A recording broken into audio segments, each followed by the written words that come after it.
a todos, disfrutones y disfrutonas. Espero que poco a poco os vayáis acostumbrando a mi manera de proceder ante vosotros en el canal. Espero que de verdad que este nombre os guste. Dejadme en comentarios si de verdad os gusta. A mí me parece un nombre muy original y además es más general, ¿no? Porque, como sabéis, pues este canal está dedicado a tres temáticas diferentes, entonces el nombre tenía que ser un poquito general. Y yo creo que Disfrutones y Disfrutonas es un nombre que da muy buen rollo y que mola muchísimo porque en verdad lo pienso así. Pienso que la gente a la que le gustan los deportes, las películas, las series o los videojuegos es gente disfrutona, gente que se lo pasa bien, ¿no? Dedicándole tiempo a estos hobbies tan maravillosos, ¿no? O en algunos casos incluso se vuelve un trabajo, ni siquiera un hobby, ¿no? Dependiendo de la profesión que ejerza cada uno. Así que... Así que nada, disfrutones y disfrutonas, pues procedemos y vais a decir, por fin, dentro de la temática de deportes, vamos a cambiar de deporte, vamos a dejar de hablar de fútbol, ¿no? Al menos durante estos días, ya que ya no tenemos ni Liga, ni Copa del Rey, ni Champions League, ¿no? A ver, sí que es verdad que en otros países sí que se siguen disputando sus respectivas ligas, pero aquí, por ejemplo, no. Entonces, pues me viene perfecto este momento para hacer unas predicciones de la ATP de cara al 2026. ¿Cómo creo yo que va a transcurrir, ¿no? el calendario de la ATP durante el 2026 y cómo se van a desenvolver los jugadores de cara al año que viene? Y quiero que vosotros participéis, evidentemente, y en comentarios pongáis cuáles son vuestras predicciones de cara al 2026, si creéis que va a ser muy parecido a este 2025 o no. Y yo empiezo a deciros que por mi parte sí que pienso que va a ser un año muy parecido a este 2025, con dos claros dominadores en el circuito, ya que actualmente no veo, al menos a corto plazo, ningún tercer espada que logre disputarle los grandes títulos tanto al español Carlos Alcaraz, ya sabéis, actual número uno del mundo, y que de momento ostenta 51 semanas como número uno del mundo, y Yannick Sinner, italiano número 2 del mundo, que actualmente ostenta 66 semanas como número uno del mundo. Ahora mismo, como todos sabemos, estos dos jugadores no es que estén un peldaño por encima del resto, sino yo me atrevería a decir que dos o incluso tres peldaños por encima, ¿no? Ya que como se ha visto reflejado durante este año, han opacado prácticamente todas las finales más importantes que hay dentro del circuito ATP, ¿no? Entre las cuales pues incluimos tres finales de Grand Slam, la final del torneo de maestros de Turín y varias finales de Masters 1000 también, ¿no? O sea, recordamos todos que antes de comenzar este año 2025 decíamos que a la rivalidad Alcaraz-Sinner, que ya estaba siendo muy buena, ¿no? Y dejando unas cotas de nivel altísimas, todavía le faltaba pues esa final, ¿no? Que se vieran las caras en una final de un torneo importante. Y este año lo hemos tenido de todos los colores, o sea, hemos pasado del 0 al 100, del 0% al 100%, ¿no? Ya que como recordamos, se llevan enfrentando desde que Yannick Sinner volvió de esa sanción por dopaje, que estuvo durante 3 meses sin poder competir, ¿no? Desde que ganó aquel Open de Australia, pues estuvo 3 meses sin competir el jugador italiano, pero vamos, que fue volver y parecía como si no se hubiera ido en ningún momento, porque ya en el mismo torneo en el que regresó, que recordamos que fue en el Masters 1000 de Roma, pues ya Carlos y Yannick ya se vieron en la final, ¿no? Entonces, pues bueno, resumiendo, se vieron las caras en la final de Roma, que ganó Carlos, en la final de Roland Garros, que para mí, chicos y chicas, disfrutones y disfrutonas, es el highlight de este año a nivel ATP. O sea, independientemente de que yo, evidentemente, soy alcaracista, soy español, ¿no? Y voy con Alcaraz a muerte, pero todo lo que se vivió en ese partido, de la manera en la que remontó Carlos a Yannick esas 3 bolas de partido con 5-3, 40-0 y saque del italiano, fue mágico a todos los niveles, ¿no? O sea, no sé, o sea, no, uno no tiene palabras para describir lo que ocurrió ese día, ¿no? Y para mí automáticamente se convirtió en uno de los mejores partidos de la historia del tenis y incluso me atrevería a decir que incluso entraría dentro de mi top 5 por todo lo que englobó, ¿no? Porque además el nivel de tenis fue altísimo durante todo el partido y luego pues esa remontada de Carlos digna pues de un genio absoluto, ¿no? O sea, en esa tarde vimos algo que muy pocos elegidos son capaces de hacer. Y encima lo hizo frente a otro elegido, como es Yannick Sinner, ¿no?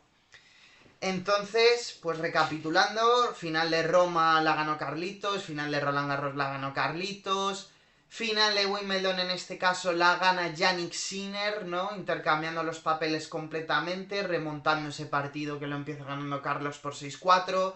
Recordamos esa mítica, ¿no? Ese mítico momento malo al menos a nivel personal, ¿no? Ya que recuerdo pues a Carlos yéndose al banquillo y dirigiéndose a su cuerpo técnico, a Juan Carlos Ferrero, Samuel López, etcétera, etcétera, y diciéndoles que era imposible, que no podía contra Sinner, que era mucho mejor que él de fondo de pista y en general, ¿no?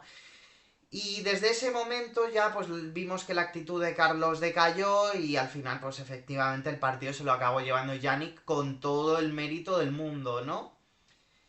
Llevamos 3, luego pasamos a esa final de Cincinnati que sí que es verdad que casi que no la podríamos casi ni contar, ¿no? Ya que bueno, sabemos que durante este año pues el torneo de Cincinnati fue muy escabroso porque las temperaturas fueron increíblemente altas y ya en la final Yannick Sinner se tuvo que retirar después de que Carlos iba venciendo por 5-0 al jugador italiano y se tuvo que retirar ya que como pudimos comprobar no se podía desplazar tranquilamente y no se encontraba nada bien, muy mareado, con muchísimo malestar, ¿no?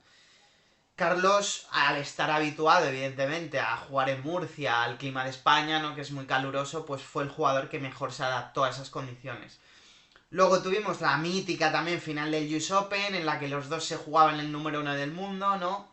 Era otro capítulo más, ¿no? Que le faltaba a esta rivalidad, que jugaran en la final de un Grand Slam y encima disputándose el número 1 del mundo. Carlitos dio el do de pecho, ¿no? Volvió a revertir la situación con respecto a Wimbledon y se marcó una de sus mejores actuaciones que yo he visto. De verdad, chicos, yo el primer set que vi en ese Alcaraz Sinner, en el US Open, ese primer set por parte de Carlos Alcaraz, es uno de los sets en el que más nivel le he visto a un tenista a lo largo de mi vida, ¿eh? Llevo ya 20 años viendo tenis, ¿eh? Disfrutones y disfrutonas, desde el 2005, que fue cuando empecé con la fiebre de Rafa. Y ese 6-2 que le endosó en el primer set fue una locura, pero bueno, a nivel general Carlos fue muy superior, demostrando un nivel de locos, ¿no? Todos recordamos con ese rapadito que se hizo en el pelo, ¿no? Y bueno, y desde ahí pues es el número 1 del mundo. Y bueno, sí que es verdad que Yannick se lo logró quitar, ¿no? Después de ganar París-Bercy, pero bueno, luego lo volvió a recuperar en las finales de Turín y ya pues no lo va a soltar hasta veremos cuándo, ¿no? Entonces, pues después del US Open jugaron en la final del torneo de maestros, ¿no? Porque bueno, tampoco hay que contar la Six Kings Slam, ¿no? Que fue una exhibición y bueno, esto pues no computa, ¿no? Independientemente de que hubiera ganado Carlos, tampoco hubiera computado, ¿no? Y no lo hubiera dicho. Y bueno, y pues con esto enlazamos ya lo que es mi predicción de cara al 2026, ya que como os digo, pienso que el binomio Carlos Alcaraz y Yannick Sinner pues va a seguir, van a seguir dominando con puño de hierro el circuito, ganando todos los torneos importantes, se van a seguir repartiendo los 4 Grand Slams. Veremos, va a estar muy interesante la manera en la que va a enfocar cada uno cuando se enfrenten en las finales ya que bajo mi punto de vista se van a volver a enfrentar. De las 4, yo creo que mínimo 3 se las van a repartir ellos dos, entre ellos dos. ¿Y cómo va a enfocar cada uno la derrota que tuvo el año anterior, ¿no? Por ejemplo, ¿cómo enfocaría Sinner este año la final de Roland Garros? ¿Cómo enfocará Carlos la de Wimbledon y Sinner la del US Open, ¿no? Volvemos a lo mismo, en el hipotético caso, esto siempre, sabemos que el deporte es muy variable, ¿no? Y es lo que nos gusta, puede pasar absolutamente cualquier cosa, ¿no? Y estos son hipótesis. Hipótesis, pues bueno, analizando todo lo que lleva pasando, ¿no? Durante este tiempo reciente en el circuito ATP. Y de cara a los demás, sinceramente es que tengo muy pocas expectativas, ¿no? Muy poca fe en cuanto a que les puedan mirar de tú a tú, ¿no? A estos dos extraterrestres, ya que sí, bueno, como sabemos, pues en un partido esporádico, en un torneo esporádico, pues sí, les pueden ganar, ¿no? Un Bublik de la vida, vimos cómo ganó a Sinner en Halle, ¿no? O Carlos, pues por ejemplo, los partidos que tuvo con David Goffin en Miami o con Cameron Norrie en París, ¿no? O sea, ¿qué puede pasar? Evidentemente, a lo largo de una temporada, estamos hablando de 11 meses de competición, ¿no? Y evidentemente algún traspiés tienen que tener los dos extraterrestres ya demasiado regulares son. Bueno, Sinner lleva demostrando que es el jugador más regular del circuito ya durante 2 años y medio, se podría decir, y Carlos este año ha dado uno o incluso 2 pasos adelante en ese sentido también, haciendo el mejor año de su carrera deportiva con 8 títulos, ¿no? Y varias finales más, ¿no? Entonces, en cuanto a los demás, en tercera posición tenemos a un Alexander Zverev, que sinceramente es muy difícil que repita el año tan malo que ha hecho Zverev, o sea, ha hecho uno de sus peores años desde que está en la élite del tenis profesional, ya que todos presuponemos que Alexander Zverev es uno de los mejores jugadores del mundo, ¿no? Tiene un talento enorme, le hemos visto ganar 2 veces el torneo de maestros, le hemos visto ganar varios Master 1000, ¿no? Jugándole de tú a tú al Big Three cuando estaba, ¿no? O sea, ha sido capaz de ganarle títulos a Rafa Nadal, a Roger Federer y a Novak Djokovic. Pero este año hemos visto a un Zverev más pasivo incluso de lo habitual, ¿no? Sabemos que el déficit que tiene el jugador alemán es que muchas veces, en vez de jugar más agresivo, y además que es que él tiene las cualidades para poder hacerlo, para poder ser más agresivo, ¿no? Con ese saque y ese revés que tienen, que son dos de los mejores golpes que hay actualmente en el circuito, el saque y el revés de Alexander Zverev. De poder ser más agresivo y muchas veces toma una actitud pasiva y se queda en el fondo de pista, como bien sabemos, ¿no? Peloteando. Y muchas veces, pues eso no le da, vamos, ya no os digo para ganar al Alcaraz y a Sinner, sino este año hemos visto a todo tipo de jugadores ganando a Alexander Zverev, ¿no? O sea, ahora mismo se me ha venido a la mente, por ejemplo, Francisco Comesaña, ¿no? En la gira sudamericana de tierra batida que hay a principios de año, ¿no? Por poner un ejemplo. Y luego, otro aspecto negativo, ¿no? En cuanto a Alexander Zverev es que debe de hablar menos. Debe de hablar menos el jugador alemán, ya que lo único que se ha dedicado a hacer durante este año, ¿no? Es poner excusas. Excusas de absolutamente todo tipo. Yo creo que ya en el diccionario de excusas de Zverev, yo creo que ya no debe de quedar ninguna más, ¿no? De cara a este 2026, yo creo que ya no puede poner ninguna excusa más, porque le ha puesto de todos los tipos.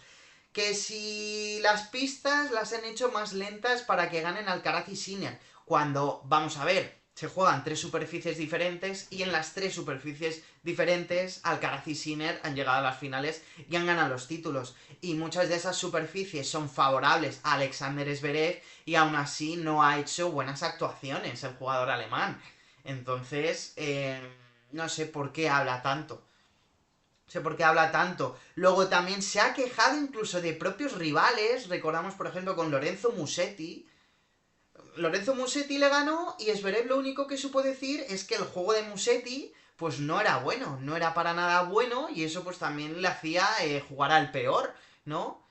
que Musetti pues tenía también un estilo de juego pues así como muy defensivo y demás, ¿no? O sea, encima quejándose del juego de los rivales, o sea, un bochorno, todo lo relacionado con Alexander Zverev durante el presente año 2025. Tiene que ponerse mucho las pilas, mejorar mucho de cara al 2026, si quiere de verdad lograr ganar un Grand Slam, al menos uno durante su carrera, porque al paso al que va a cuesta abajo y sin frenos el jugador alemán, así que veremos. Yo creo que sí que hará un mejor 2026, como os he dicho previamente es muy difícil igualar el pésimo año 2025 que ha tenido, a pesar de acabarlo como número 3 del mundo. O sea, esto también refleja la irregularidad del circuito, ¿no? O sea, Alexander Zverev ha tenido un año muy malo y aún así ha acabado el 3 del mundo, ¿no? Pero bueno, yo creo que el jugador alemán sí que hará un mejor 2026, sí que yo creo que arañará uno incluso más de un Masters 1000 y hará buenas actuaciones en los Grand Slams. Veremos a ver cuando se enfrente con Carlitos y con Yannick si de verdad les va a suponer un reto, ¿no? Si va a querer afrontar ese desafío, es veré, porque yo creo que es el problema del resto de jugadores hoy en día, ¿no? Al menos hablando del top 10, es que parece que no quieren aceptar el desafío de querer seguir entrenando, querer seguir mejorando para poder llegar a las cotas de Carlos y Yannick, ¿no? Como que hay una sensación de conformismo por parte del resto del top 10, ¿no? Es la sensación que da, como dices, como queriendo decir, bueno, yo soy el número 6 del mundo, ¿no? O sea, vamos a ver, soy el número 6 del mundo, ya yo sigo haciendo lo que estoy haciendo actualmente, lo estoy haciendo muy bien, gano mucho dinero, de vez en cuando hago buenos resultados y demás, y ya está, ¿no? Pero parece que no se quieren enfocar en lograr, pues eso, amenazar tanto a Carlos como a Yannick, ¿no? Hablando del caso Alexander Zverev, pero es que con el resto pienso lo mismo, o sea, con Taylor Fritz me parece otro jugador que es muy sólido a lo largo de todo el año, ¿no? Por eso siempre está ahí en los puestos altos, pero que le veo súper estancado a Taylor Fritz. O sea, por ejemplo, así como a Zverev sí que le he visto, porque además a Zverev le hemos visto ya bastantes veces, ¿no? Subir el nivel y lograr demostrar, pues eso, un nivel capaz de ganar a los mejores.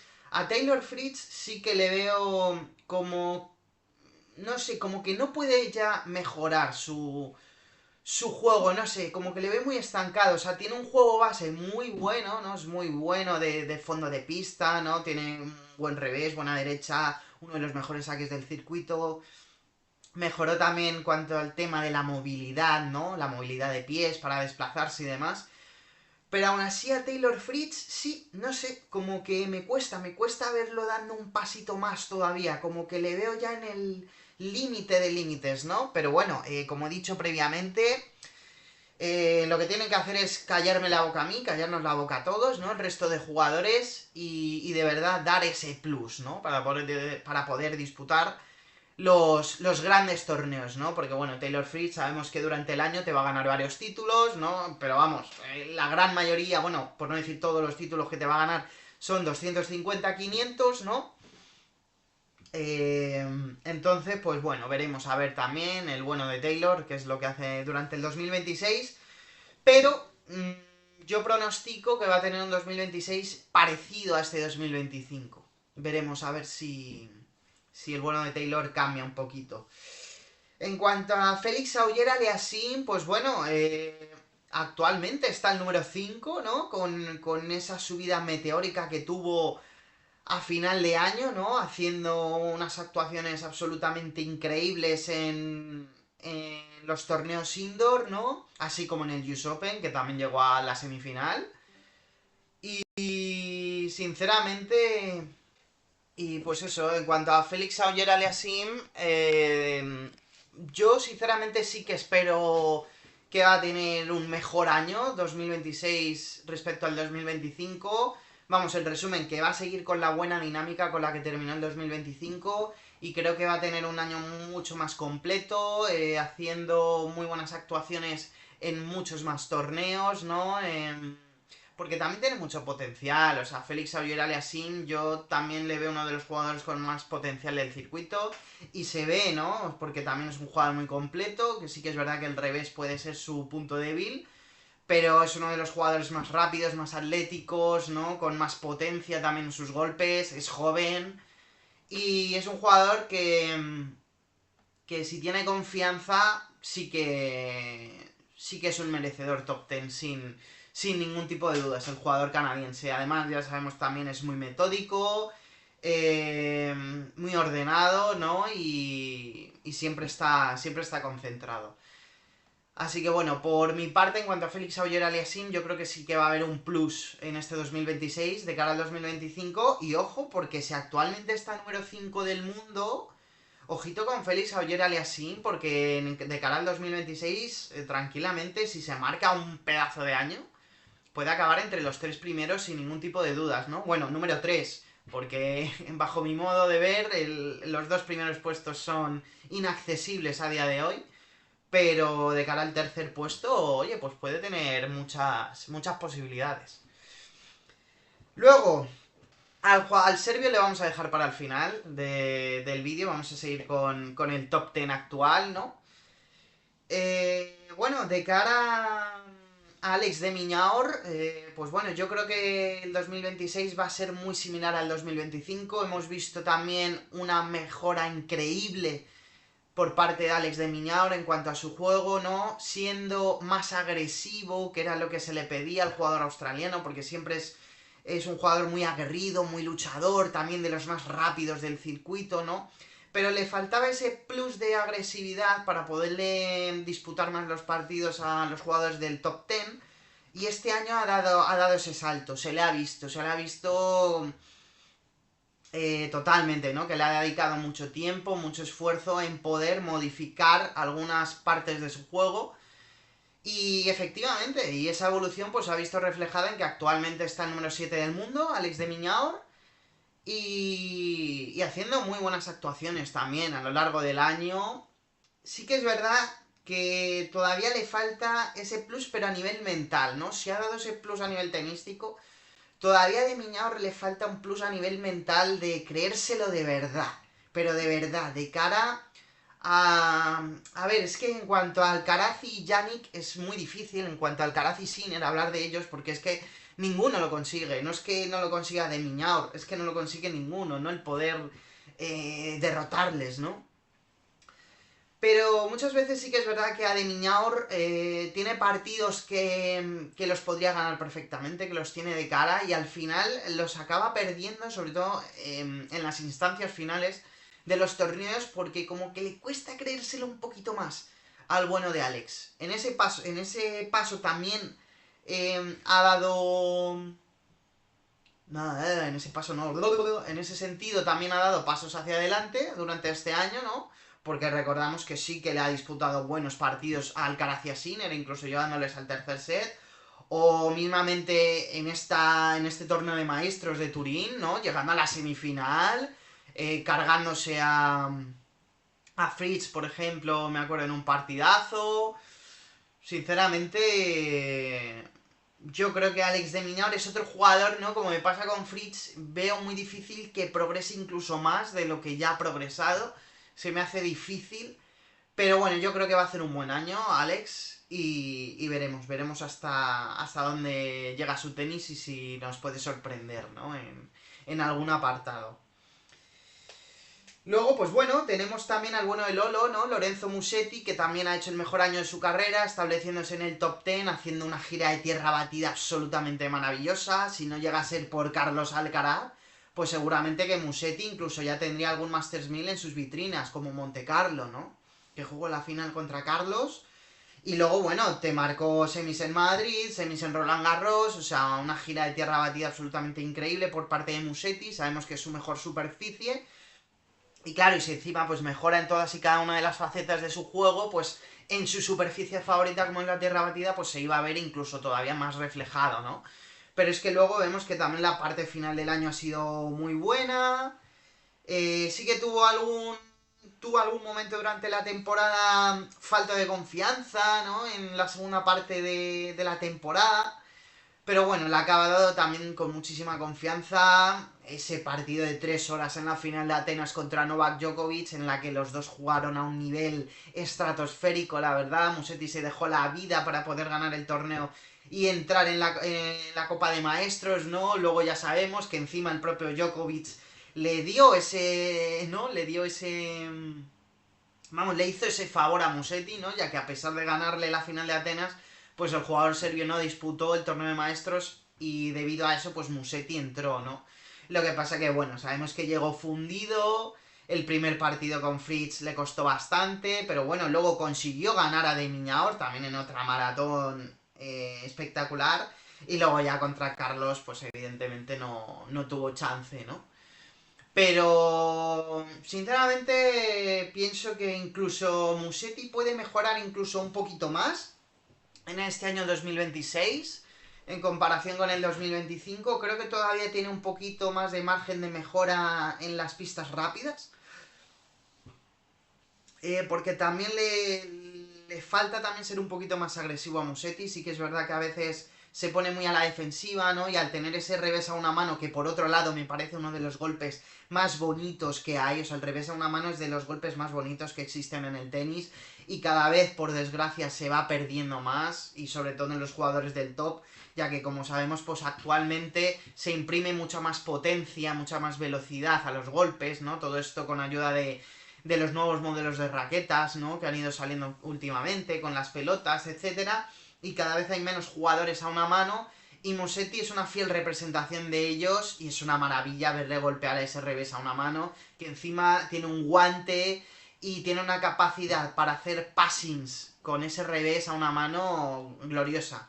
Pero también es un hándicap para él, ¿no? Porque debido a tener ese revés a una mano, muchas veces tiene que recurrir a hacer esos reveses cortados defensivos y se vuelven caramelitos, por ejemplo, para jugadores como Yannick Sinner, esos caramelitos que le ponen ahí a una velocidad muy baja, con la increíble capacidad que tiene para poder acelerar la bola, le viene muy bien a Sinner, ¿no? Pero con otros jugadores igual. Entonces Musetti, de cara a poder ser más agresivo, yo creo que sí que todavía tiene margen, un poco de margen de mejora. Así que sí, yo apuesto también porque Musetti va a hacer incluso mejor año 2026 que el año 2025, consolidándose como la segunda mejor raqueta italiana del mundo, ¿no?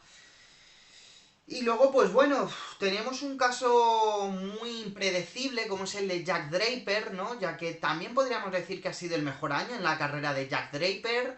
Ganó su primer Masters 1000 en Indian Wells, ¿no? Dando un golpe encima de la mesa. Luego también disputó la final de Madrid contra Casper Ruud.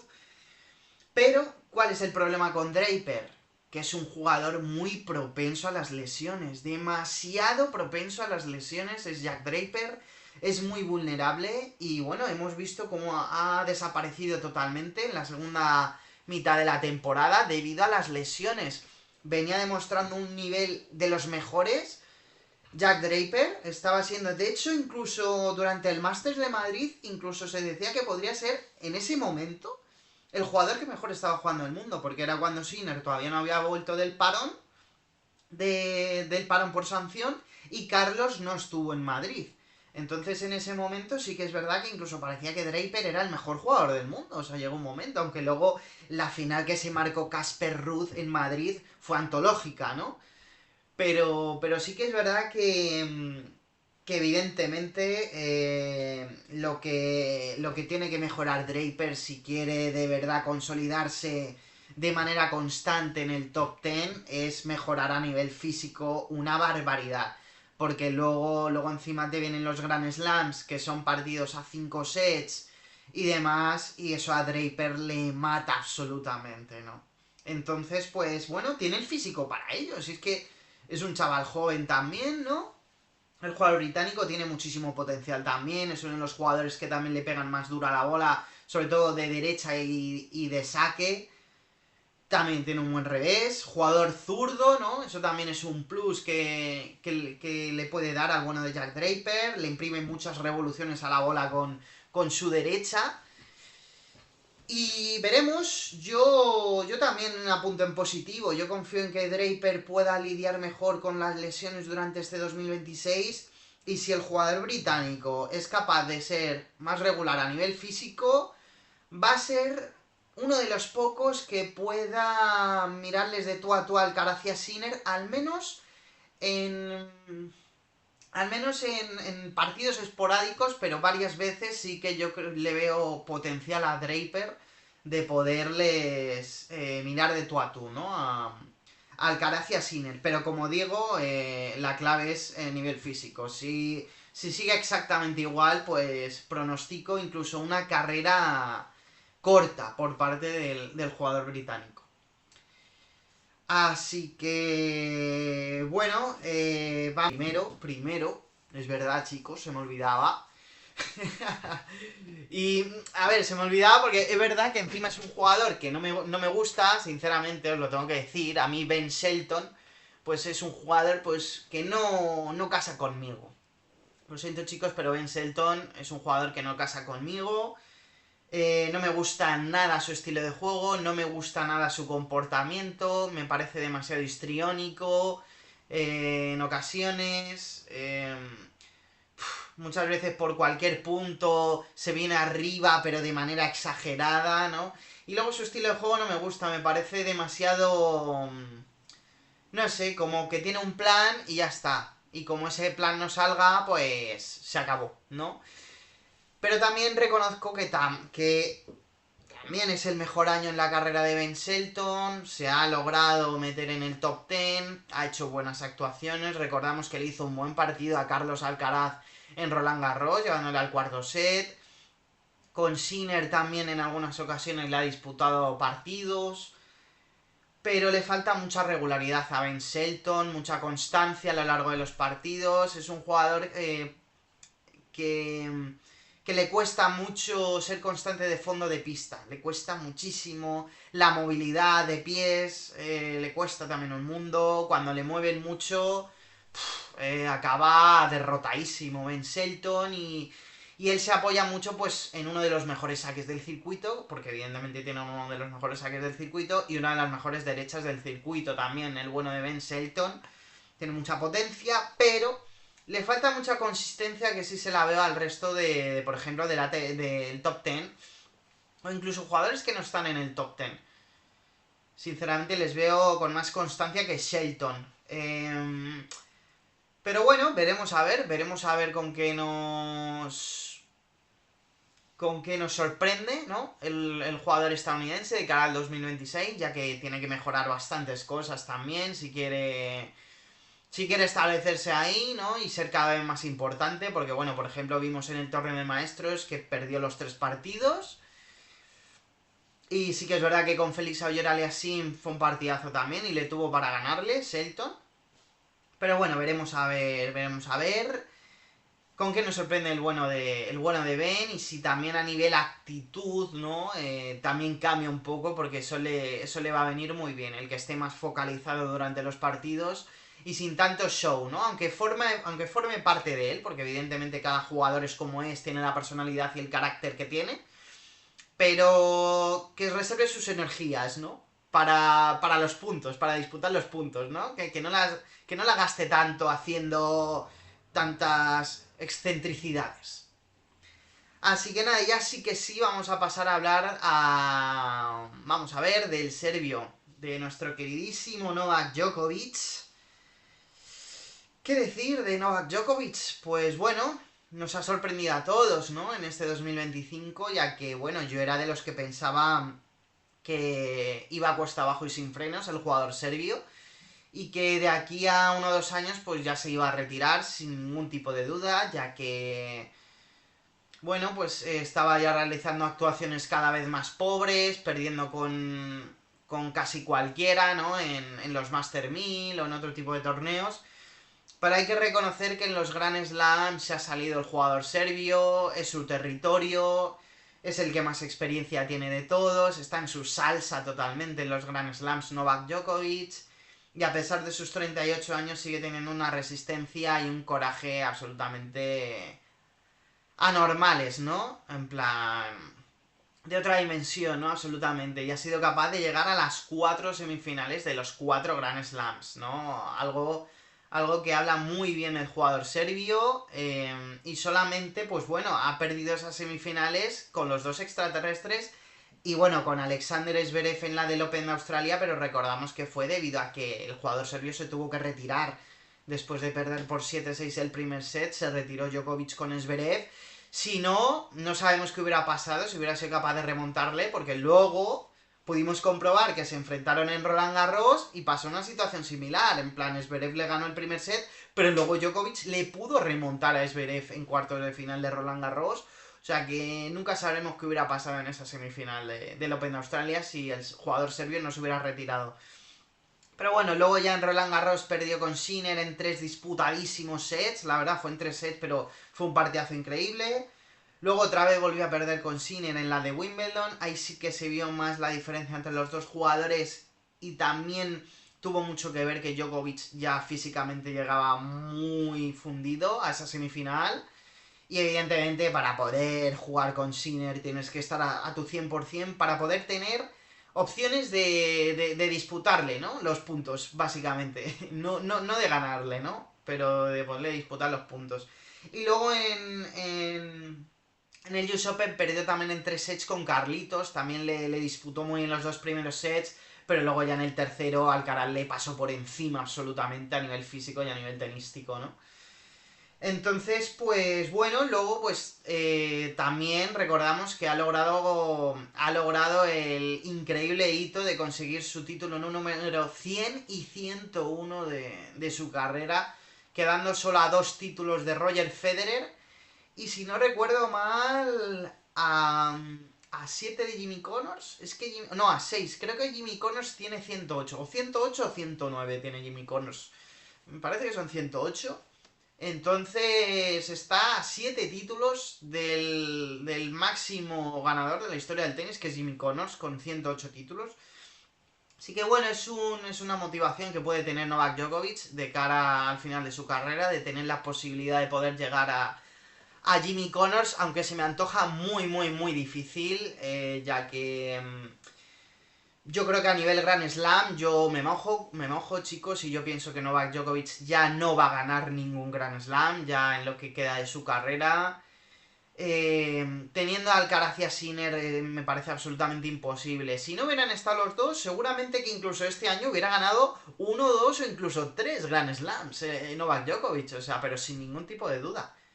Pero sí que es verdad que con los dos extraterrestres no puede, pero ya también, evidentemente, con la edad, por la edad que tiene. O sea, son 38 para 39 y la exigencia que te